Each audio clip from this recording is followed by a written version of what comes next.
Good morning. It was -6 last night outside. However, I am down in the basement in the parking garage underneath the hotel I stayed in last night in Huesca.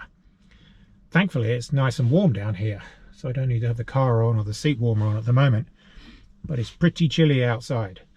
So thankfully the car was parked underground last night. The plan today is I'm going to leave Huesca, drive over to Zaragoza and try and go around the Monogros. There's a loop. It's the Monogros desert, and do that loop. It's about 50 kilometers and there's some really cool caves over there. I've never been over there. I've seen routes of it, I've seen videos of it, and I figured if I was in the area I would do that. From there I'm going to go down to Teruel, and then I've managed to find some routes that I want to try. There's one that looks really interesting. It looks like it goes over the side or close to the banks of a river. Now I've taken the descriptions inside of Wikilocs and run it through Google Translate, and I'm not sure if it is a riverbed or a dry riverbed or water in the river, but it seems to be a combination of all those, and it could be the translation is not correct. So I don't know if it is a dry riverbed or if there is the river running through the riverbed and you can drive down it or whatever. So I am going to head down there and give that a try. It's about 15 miles north of Teruel. So when I head down there, it's about 100 miles, I think, from Monogros to get down there. Then I will head down there and then give that a ride. I think it's, from what I can see, it's about 15 miles north of Teruel, but it's only about a 5 to 10 mile trail. But I think it sort of navigates and goes back on itself. It goes flat into the mountains and flat again. So we'll see. Couple of other things on the update. So vehicle's been running fine. Had a really good day going through Bardenas Reales all the way across the plains from Leanya to Luna. So I've got all of the footage for that, and that will go up very soon, hopefully. Vehicle's running great. I was in high extend mode all the way, didn't do more than 25 miles an hour. I had it in sand mode on the special programs, no problems at all. The vehicle worked its way through that. There was a number of water splashes and it just cruised through that. What was interesting is on the where the sun hadn't got to that part of the trail, there was a lot of ice, and it wasn't that thick, but there was ice. So going through, being the first one through those trails, it started to break the ice. And on less exposed sun areas, it was.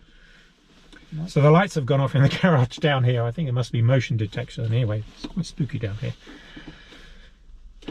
So going through those areas, through the water splashes where the sun hadn't got to it, where the sun, you know, had not managed to sort of warm up the water, there was quite a lot of ice to break through there. It wasn't thick, it was a small crust of it. But anyway, the vehicle's running fine. A few niggly little things. I seem to have a problem with my house battery. I'm not sure what's causing it. The BCDC charger says it's charging, but it doesn't seem to be charging because the battery is just losing its charge and it's not above 12 volts anymore. So I don't know if I've actually got a drop cell or if there is something wrong with the wiring, but it doesn't appear to. I'm just not sure what it is at the moment. But anyway, I'm not running my fridge. I do have some milk in there so I can stop and get coffee. I've got some cheese and ham in there and things like that, but it's not warm out. It's perfectly fine in a fridge with the fridge closed. So when I do drive along, I'll turn the fridge on if there is power in that battery, but I think the battery has got a dead cell in it, and I definitely need to look at that when I get back. So a couple of things I need to do. I need to go get this car washed. A lot of the trails I went through yesterday, there's a lot of clay and silt and mud that is baked onto the wheel arches and the fenders and up against the fender liners. I have to go get rid of it. Once it's dry, it basically is clay, and I don't want that extra weight, especially around the wheels and everything, because you'll end up getting wheel vibration. I've had it on the Defender before, so I need to go get it off. And if you look at some of the videos on the Bardenas Reales, you can see I pulled over and there's mud dripping off the side of the front mud flaps. So I need to go get that sorted out, and that's just more for peace of mind. It's also filthy on the outside. It's probably the dirtiest ever been.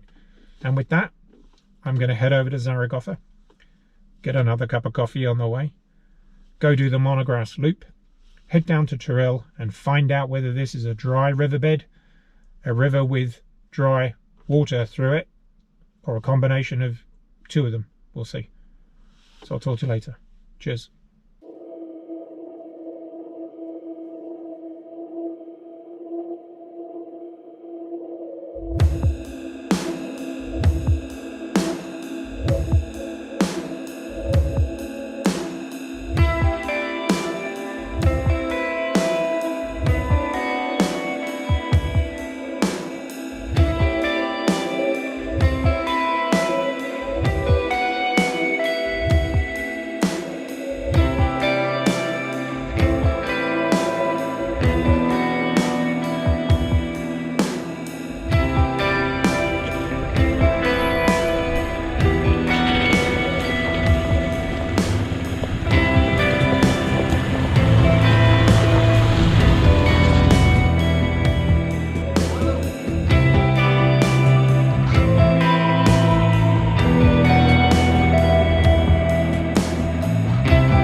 So I am just north of Teruel, T-E-R-U-E-L, and I came in off the motorway, and I don't know if you can just see that there is a sort of a ravine. I have just driven 3 miles up a dry riverbed.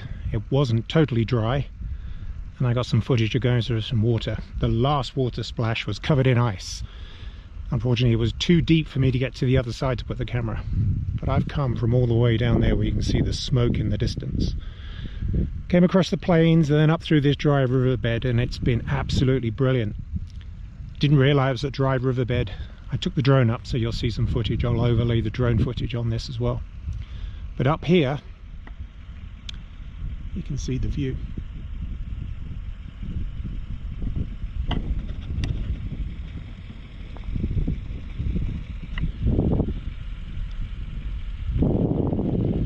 Spectacular.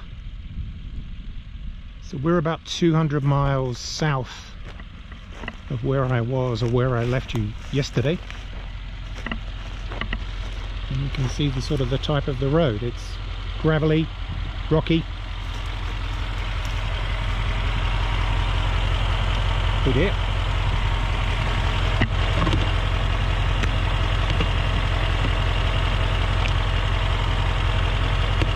Oh dear. Damage. I think the last time I went through the you can see how thick that is. So I've taken off the cover. Okay, well, it was meant to go off-road. But clearly there was a pretty big hit with some and the number plate is coming off, and I've also lost a sensor, unless that's just been pushed back through. Right, damage report. I don't know what else looks. And you can see all of the ice.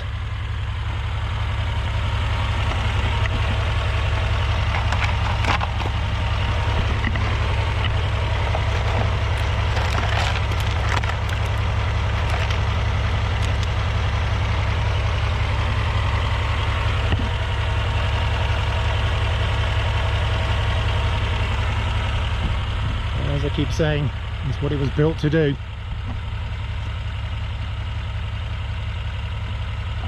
Anyway, small things that need fixing. I could hear a squeak at the front, but I had no idea what it is, and I actually think that that ice, I don't know if you can see that, has actually pushed this front bumper away.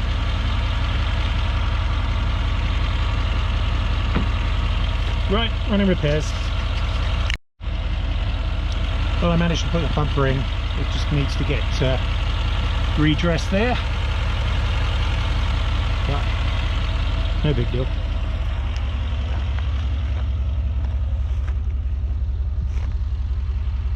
Anyway, that's the view from up here. More later. Start of day 2. So I've driven down from Huesca, Huesca,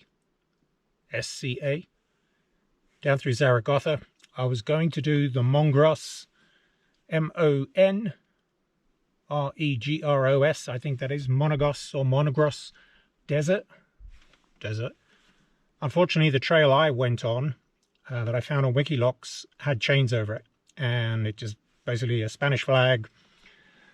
Did the Google Translate, no comprende, so couldn't go through there. So in the end, I bailed on trying to find a way around that. I headed south to Teruel, T-E-R-U-E-L, I think that's the pronunciation.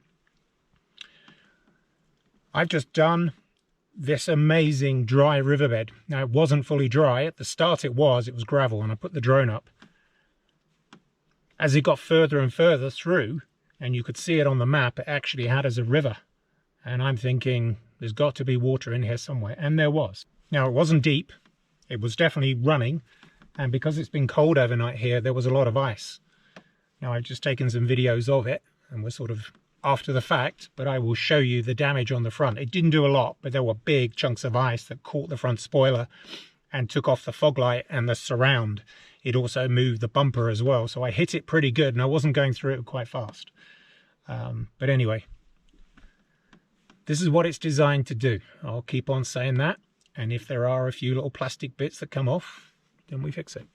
So yes, it's going to have to go on the parts to fix. As you can see, the scenery has changed.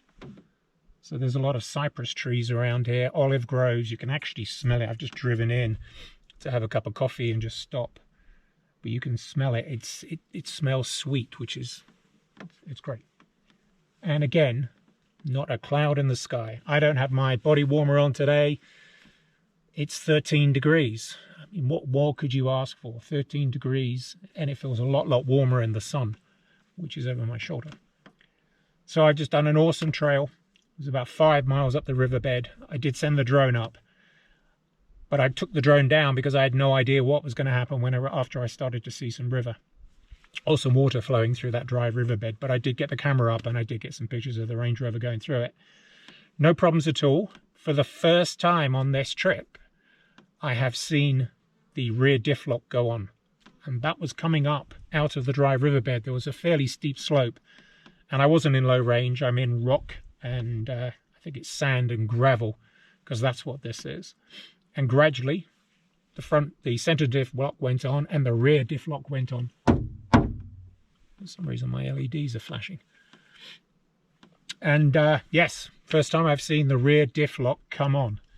After that, it was on for a fraction of a second. I watched the locks close, and then the rear opened, and then the center was still locked, and then the center opened. But that's the first time. The center diff lock has gone on. So when I went through where I did the took that plastic piece off the fog light surround, it was quite deep. And definitely when it was going with the ice breaking up underneath the wheels, you could feel it spin. But again, that center diff lock locked in, and that was locked in right the way across. It wasn't a big crossing. It was probably about 20 yards, I guess, 50 meters. But you had to put your foot on it to get through it, because that ice, as you saw chunks of it coming off, or you'll see chunks of it coming off, it's pretty thick. And I think that front spoiler did a lot of the dam breaking, or the ice breaking as it went through it, so to speak. So I recorded it and I put it on Wikilocs. So go and have a look at that on our Overlanding Forward Wikilocs account. It's a really short trail, you'll see it. I'll go back and check the distance. It felt like 5 miles, it could be less. A lot of these trails feel longer because you're going slower than they actually are. But pretty easy to do. If you do come down here, I would highly recommend you don't do it in the wintertime or in the springtime, because there was water flowing through it. And if there is snow that falls in this area, I'd imagine, and there's bugs around here, I'd imagine that there'll be quite a lot of water through there. And some of those water splashes may be impassable, but who knows? I had no clue. I just found the trail and thought, okay, we'll go do this. So not sure what's going to happen tomorrow. Tomorrow will be day 3. I may go do some more of this trail. I've got a few things I need to catch up on work, so I'm not sure. And we're heading to Valencia, so I might bail on tomorrow and just head straight to Valencia. I'm in a hotel there and then go into an Airbnb for a period of time. And I've got a lot of footage to edit as well. So depending if I bail and I'm in a hotel, then I'll start editing all of this footage. And just so you know, when you record all of this with the drone and everything else, I'm close to almost 1 terabyte worth of footage in 2 days. That's how much you record. And then the editing process takes a long time to go through, that it's not repetitive and it's not boring. But there's a lot of footage to go through.